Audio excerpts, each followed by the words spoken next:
ಮೈಸೂರಿನ ಮಾಜಿ ಸಂಸದ ಪ್ರತಾಪ್ ಅವರು ಮೋಸ್ಟ್ಲಿ ಅವ್ರ ತಂದೆ ತಾಯಿಯವರು ದೈವ ಭಕ್ತರಿರಬೇಕು. ಪ್ರತಾಪ ಅಂತ ಇಟ್ಟಿದ್ದಾರೆ, ಇಲ್ಲ ಅಂದರೆ ಕೋತಿ ಅಂತ ನಾಮಕರಣ ಮಾಡೋರು. ಪ್ರತಾಪ್ ಅವ್ರಿಗೆ ಐಡೆಂಟಿಟಿ ಕ್ರೈಸಿಸ್ ಕಾಡ್ತಿದೆ. ನಾನು ಅವ್ರನ್ನ ಸಿಂಹ ಅಂತೆಲ್ಲ ಕರೆಯಲ್ಲ. ಸಿಂಹ ಅಂದರೆ ಗರ್ಜಿಸಬೇಕು, ಬಾಯಿ ಬಡ್ಕೋಬಾರ್ದು. ಪ್ರತಾಪ್ ಅವ್ರಿಗೆ ಐಡೆಂಟಿಟಿ ಕ್ರೈಸಿಸ್ ಅಂದರೆ ಏನು ಗೊತ್ತಾ ಸರ್? ಅಸ್ತಿತ್ವದ ಕೊರತೆ. ಬಿ ಜೆ ಪಿಯವರು ಒದ್ದು ವರ್ಕ್ ಹಾಕಿದ್ರೋ ಇಲ್ವೋ ಗೊತ್ತಿಲ್ಲ, ವರ್ಕ್ ಅಂತೂ ಹಾಕಿದ್ದಾರೆ. ಸ್ಟೇಟ್ ಪಾಲಿಟಿಕ್ಸ್ಗೆ ಆತ ಸ್ಯೂಟ್ ಆಗಲ್ಲ. ಅಷ್ಟು ಅಹಂಕಾರ, ಅಷ್ಟು ದುರಹಂಕಾರ ಇದ್ದರೆ ಸ್ಟೇಟ್ ಪಾಲಿಟಿಕ್ಸಲ್ಲಿ 10,000 ಓಟು ಬರಲ್ಲ. ಅಂಬಲ್ಲಿದ್ದವನೇ ಸ್ಟೇಟ್ ಪಾಲಿಟಿಕ್ಸಲ್ಲಿ ಮೇಲೆ ಬರ್ತಾನೆ. ಹೋಗ್ಲಿ, ನೆಕ್ಸ್ಟ್ ಟೈಮ್ MP ಸೀಟ್ ಸಿಗುತ್ತಾ? ಮೈಸೂರು ರಾಜರು ಎಲ್ಲಿ ಬಿಟ್ಕೊಡ್ತಾರೆ? ಅವ್ರು ಮೈಸೂರು ಸಂಸ್ಥಾನನೇ ಬಿಟ್ಕೊಡಲ್ಲ, ಅಧಿಕಾರನ ಬಿಟ್ಕೊಡ್ತಾರ? ಸೊ ಅಲ್ಲಿ MP ಟಿಕೆಟ್ ಹೋಯ್ತು. ಆ ಕಡೆ ಯತ್ನಾಳ್ ಸಾಹೇಬರು ಮಿಸ್ಕಿದ್ರೆ JCB ಅಂತಾರೆ, ಈತ ನೋಡಿದ್ರೆ ಯೋಗಿ ಆದಿತ್ಯನಾಥ್ ಅಂತಾರೆ. ಬೆಟರ್ ಇವರಿಬ್ಬರು UPL ಕಂಟೆಸ್ಟ್ ಮಾಡೋದೇ ಬೆಟರು. ಕರ್ನಾಟಕ ರಾಜಕಾರಣದಲ್ಲಿ ಇವ್ರಿಗೆ ಭವಿಷ್ಯನೇ ಇಲ್ಲ. ಪ್ರತಾಪ್ ಅವರೇ, ಚಾಮುಂಡಿ ತಾಯಿನ ನಿಮಗಿಂತ ಜಾಸ್ತಿ ಆರಾಧಿಸೋರು ನೀವು ಶ್ರೀರಾಮಚಂದ್ರನ ಸೀತೆ ಮಾತನ್ನ ನೋಡೋಕ್ಕೆ ಅಯೋಧ್ಯೆಗೆ ಹೋಗ್ತೀರೇನೋ, ನಾವು ನಮ್ಮ ಮನೇಲಿರೋ ನಮ್ಮ ತಾಯಿಯಲ್ಲಿ ಸೀತಾದೇವಿಯನ್ನು, ನಮ್ಮ ತಂದೆಯಲ್ಲಿ ಶ್ರೀರಾಮಚಂದ್ರನ ನೋಡ್ತಕ್ಕಂಥ ಹಿಂದೂಗಳು ನಾವು. ನಿಮಗಿಂತ ದೊಡ್ಡ ಹಿಂದೂ ಭಕ್ತಗಳು ನಾವು, ಹಿಂದೂ ಆರಾಧಕರು. ಏನು ಯತ್ನಾಳ್ಗೆ, ಪ್ರತಾಪ್ ಸಿಂಹಗೆ ನಿಮ್ಮ ತಾತ ಏನು ವಿಲ್ ಬರ್ಕೊಟ್ಟಿದ್ದೀರಾ ನಿಮಗೆ ಹಿಂದೂ ಧರ್ಮ ನಿಮ್ಮದು ಅಂತ? ನಿಮ್ಮ ಅಪ್ಪನ ಮನೆ ಆಸ್ತಿನ ಪ್ರತಾಪ್ ಅವರೇ? ನೀವು ಏನೂ ಆಗಲ್ಲ ರಾಜಕಾರಣದಲ್ಲಿ. ಸಿದ್ದರಾಮಯ್ಯ ಸಾಹೇಬ್ರ ಬಗ್ಗೆ ಮಾತಾಡ್ತಾ ಇರ್ತೀರ. ಕೋರ್ಟ್ಗೆ ಹೋಗಿ ಕೇಸ್ ಹಾಕಿದ್ದಾರೆ. ನೆಟ್ಟಿಗೆ ಕೇಸ್ ಹಾಕೋಕ್ಕಾದರೂ ಬರುತ್ತಾ? ಆರ್ಟಿಕಲ್ 25, 26 ಮೆನ್ಷನ್ ಮಾಡಿದ್ದಾರೆ. ನಾನು ಮಾತಾಡಿದ್ರೆ ನನ್ನ ಮೇಲೆ ಸ್ಟೇ ತರಕ್ಕೆ ಹೋಗ್ತಾರೆ. ಲಕ್ಷ್ಮಣನ ಮಾತಾಡಿದ್ರೆ ಲಕ್ಷ್ಮಣ್ ಮೇಲೆ ಸ್ಟೇ ತರಕ್ಕೆ ಹೋಗ್ತಾರೆ. ಈಗ ನಾನು ಬೈದಿದ್ದೀನಾ, 3ನೇ ಡಿಫಾಮೇಷನ್ ಆಗ್ತಾನೆ. ಒಂದು ಡಿಫಾಮೇಷನ್ ಅಲ್ಲಪ್ಪ, ನಿನ್ನನ್ನು ಯಾವನೂ ಬೈಬಾರ್ದು, ನೀನೆಲ್ಲರೂ ಬೈಬೇಕಾ? ಅಟ್ಲೀಸ್ಟ್ ಸರ್, ಪತ್ರಕರ್ತರಿಗಾದರೂ ಗೌರವ ಕೊಡಬೇಕಲ್ಲ. ನನ್ನ ಪತ್ರಕರ್ತರನ್ನು ಬಾಯಿಗೆ ಬಂದಂಗೆ ಬೈದಿದ್ದಾನೆ. ನೀವು ಮೈಸೂರು ರಿಪೋರ್ಟರ್ಸ್ನ ಕೇಳಿ ನೋಡಿ ಸರ್. ಯಾರಾದರೂ ರಿಪೋರ್ಟ್ರು ಕ್ರಾಸ್ ಕ್ವಶನ್ ಕೇಳಿದ್ರೆ ಅವ್ರ ಎಡಿಟರ್ಗೆ ಫೋನ್ ಹೋಗಿರುತ್ತೆ, ನಿಮ್ಮ ರಿಪೋರ್ಟ್ರ್ ಹಿಂಗೆ ಹೇಳ್ತಿದ್ದಾನೆ, ಹಿಂಗೆ ಕೇಳಬೇಡಿ ಅಂತೇಳಿ ಅಂತ. ಜರ್ನಲಿಸಮಲ್ಲಿ ಬಂದವ್ರು ನೀವು, ವಿಮರ್ಶೆ ತಟ್ಕೊಳ್ಳೋ ಯೋಗ್ಯತೆ ಇಲ್ಲ. ನಿಮ್ಮ ಹಿಂದೂ ಧರ್ಮದ ಬಗ್ಗೆ ನಾನು ಪ್ರತಾಪ್ ಅವ್ರಿಗೆ, ಯತ್ನಾಳ್ ಅವ್ರಿಗೆ ಒಂದೇ ಕ್ವಶನ್ ಕೇಳೋದು, ಸರ್ ನೀವು ಹಿಂದೂ ಧರ್ಮದ ಬಗ್ಗೆ ಎಷ್ಟು ಮಾತಾಡ್ತೀರಲ್ಲ, ಎಷ್ಟು ಹಿಂದೂ ದೇವಾಲಯಗಳಿಗೆ ನೀವು ಕಷ್ಟಪಟ್ಟು ದುಡ್ದಿರೋ ದುಡ್ಡಲ್ಲಿ ದಾನ ಮಾಡಿದ್ದೀರಾ ಸರ್? ಎಷ್ಟು ಜನ ಹಿಂದೂ ಧರ್ಮದ ಮಕ್ಕಳಿಗೆ ಸ್ಕಾಲರ್ಶಿಪ್ ಕೊಟ್ಟಿದ್ದಾರೆ ಸರ್? ಎಷ್ಟು ಜನ ಹಿಂದೂ ಧರ್ಮದವರು ಓದಕ್ಕಾಗದ ಶಾಲೆಗಳನ್ನ ಉದ್ಧಾರ ಮಾಡಿದ್ದೀರಾ ಸರ್? ಬಾಯಿ ತೆಗೆದ್ರೆ ಯೋಗಿ ಯೋಗಿ ಯೋಗಿ. ಯತ್ನಾಳು ಪ್ರತಾಪು ಫೈರ್ ಅಲ್ಲ, BJP ಅವ್ರು ಕಿತ್ತು ಬಿಸಾಕಿರೋ ಪೈರ್ ಅವರು. ಅದು ಮೊಳೆಯುತ್ತೋ ಇಲ್ವೋ ನನಗಂತೂ ಗೊತ್ತಿಲ್ಲ. BJP ಅವ್ರು ಕಿತ್ತು ಬಿಸಾಕಿರೋ ಪೈರು, ಅದು ಫೈರ್ ಅಲ್ಲ ಅಲ್ವಾ?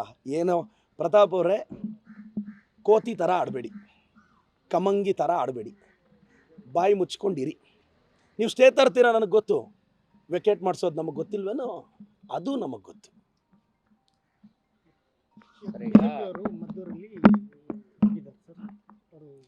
ಸರ್ ಈಗ ಒಂದು ನಿಮಿಷ ಸರ್, 99% ಗಣೇಶ ವಿಸರ್ಜನೆ ಯಶಸ್ವಿಯಾಗಿ ಆಗಿದೆ. ಎಲ್ಲೋ ಒಂದು ಕಡೆ ಫೇಲ್ ಆಗಿದೆ, ಲಾ ಆ್ಯಂಡ್ ಆರ್ಡರ್ ಸಮಸ್ಯೆ ಆಗಿದೆ. ಸರ್ ತಪ್ಪು ಯಾರು ಮಾಡಿದ್ರು? ಹಿಂದೂಗಳು ತಪ್ಪು ಮಾಡಿದ್ರು, ಮುಸ್ಲಿಂ ತಪ್ಪು ಮಾಡಿದ್ರು, ಕ್ರಿಶ್ಚಿಯನ್ ತಪ್ಪು ಮಾಡಿದ್ರು, ತಪ್ಪೇ. ಅದಕ್ಕೆ ಧರ್ಮ ಯಾಕೆ ಲೇಪನ ಮಾಡೋದು? ಇವರು ಅವ್ರನ್ನ ಅರೆಸ್ಟ್ ಮಾಡಿದ್ದೀವಿ ತಾನೆ ಸರ್. ಯಾರು ತಪ್ಪು ಮಾಡಿದ್ರು ನಾವು ಒದ್ದೊಳಕ್ಕಾಗ್ತೀವಿ. ಪ್ರತಾಪ್ ಸಿಂಹನ ಹಿಂಗೆ ಸ್ಟ್ರೈಕ್ ಮಾಡೋಕ್ಕೆ ಹೇಳಿ, ಆತನ್ನು ಒದ್ದೊಳಕ್ಕಾಗ್ತೀವಿ. ಕಾನೂನನ್ನ ಕೈಗೆ ತೊಗೊಂಡ್ರೆ ಪ್ರತಾಪ್ ಆದ್ರೇನು, ಯತ್ನಾಳ್ ಆದ್ರೇನು, ಅವ್ರ ಅಪ್ಪ ಆದ್ರೇನು, ಅವ್ರ ತಾತ ಆದ್ರೇನು. ಆದರೆ ಲಾ ಆ್ಯಂಡ್ ಆರ್ಡರ್ ಕಂಟ್ರೋಲ್ಗೆ ಬರೋ ಟೈಮಲ್ಲಿ ಇವ್ರು ಹೋಗಲ್ಲಿ ಬೆಂಕಿ ಹಚ್ಚಿದ್ರೆ, ಹಿಂದುತ್ವದ ಬಗ್ಗೆ ಬರೀ ಮುಸ್ಲಿಮ್ಸ್ ಬೈಯೋದು. ನನಗನ್ನಿಸ್ತಿದೆ ಪ್ರತಾಪ್ ಅವ್ರಿಗೆ, ಯತ್ನಾಳ್ ಅವ್ರಿಗೆ ಇಸ್ಲಾಂ ಧರ್ಮನ ಬೈಬೇಕು ಅಂತ, ಕ್ರಿಶ್ಚಿಯನ್ ಧರ್ಮನ ಬೈಬೇಕು ಅಂತ ಅವ್ರನ್ನ ಓದ್ಕೊಂಡಿರೋಷ್ಟು, ಅಂದರೆ ಇಸ್ಲಾಂ ಧರ್ಮನ ಓದ್ಕೊಂಡಿರೋಷ್ಟು ಪ್ರತಾಪ್ ಹಿಂದೂ ಧರ್ಮದ ಬಗ್ಗೆ ಓದ್ಕೊಂಡಿಲ್ಲ.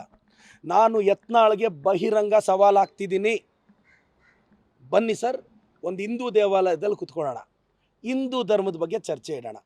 ನಿಮ್ಗೆ ಹಿಂದೂ ಧರ್ಮದ ಬಗ್ಗೆ ಎಷ್ಟು ಇನ್ಫಾರ್ಮೇಷನ್ ಗೊತ್ತೋ ಬಂದು ಮಾತಾಡಿ. ಧರ್ಮದ ಬಗ್ಗೆ ಯಾವತ್ತಾದರೂ ಮಾತಾಡಿದ್ದೀರಾ? ಹಾಂ, ಡೈಲಿ ದೇವ್ರ ಮನೆಗೆ ಹೋಗಿ ಪೂಜೆ ಮಾಡೋದು ಮರ್ತೋಗಿ ಎಷ್ಟು ದಿನ ಆಯಿತು? ಹಂಗೆ ವಿಭೂತಿ ಹಿಂಗೆ ಅಂಟ್ಸ್ಕೊಂಡು ಬರೋದು ಬಿಟ್ಟರೆ, ದೇವ್ರ ಮನೆಯಲ್ಲಿ ಹೋಗಿ ದೇವಸ್ಥಾನಕ್ಕೆ ಹೋಗಿ ಪೂಜೆ ಮಾಡಿ ದೇವ್ರನ್ನ ಆರಾಧಿಸೋಣ ಅಂತ ಒಬ್ರಿಗೂ ಇಲ್ಲ. ಪ್ರತಾಪು ಯತ್ನಾಳ್ಗೆ ಮತ್ತೊಮ್ಮೆ ಕರಿತಾ ಇದ್ದೀನಿ, ನೀವು BJP ಅವ್ರು ಕಿತ್ತು ಬಿಸಾಕಿರೋ ಪೈರುಗಳು ಫೈರ್ಗಳಲ್ಲ ಸರ್. ಈಗ ನೀವು ಹಿಂದೂಗಳು ಅಂತ ಹೇಳ್ತಾ ಇದ್ದೀರಿ. ಆದ್ರೆ ನಿಮ್ಮದು ಸರ್ಕಾರ ಇರುವಂತ ಕಡೆಗೆ ಈಗ ಪಾಕಿಸ್ತಾನ ಪರ ಘೋಷಣೆ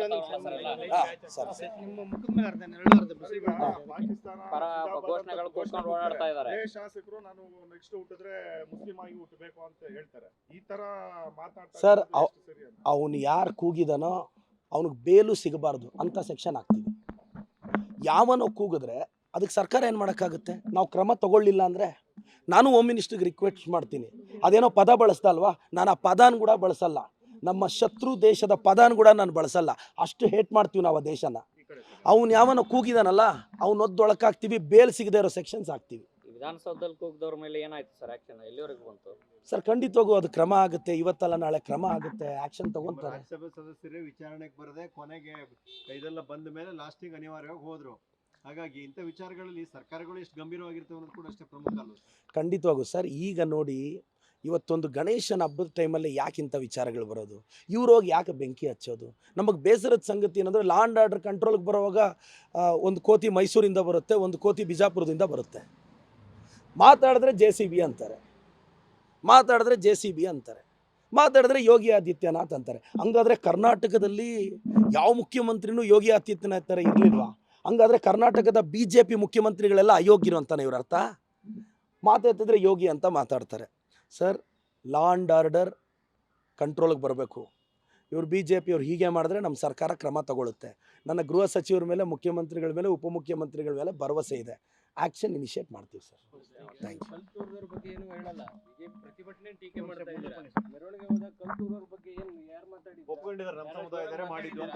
ಸರ್. ಕಲ್ಲು ತೂರಾಟ ಮಾಡಿರೋರನ್ನ ಅರೆಸ್ಟ್ ಮಾಡಿದ್ದೀವಿ. ಖಂಡಿತವಾಗೂ ಕ್ರಮ ತಗೊತೀವಿ. ನಾವು ಅವ್ರ ಪರವಾಗಿ ಡಿಫೆಂಡ್ ಮಾಡ್ತಿಲ್ಲ ಸರ್. ಅವ್ರ ಪರವಾಗಿ ನಾವೇನಕ್ಕೆ ಡಿಫೆಂಡ್ ಮಾಡ್ತೀವಿ? ಡಿಫೆಂಡ್ ಮಾಡೋ ಅವಶ್ಯಕತೆಯೂ ನಮಗಿಲ್ಲ. ಖಂಡಿತವಾಗೂ ನಾವು ಡಿಫೆಂಡ್ ಮಾಡಲ್ಲ. ಆದರೆ ಇವ್ರು ಬೆಂಕಿ ಹಚ್ತಾ ಇದ್ದಾರೆ, ಅದ್ರ ಬಗ್ಗೆ ನಮ್ಮ ಬೇಜಾರಷ್ಟೇ.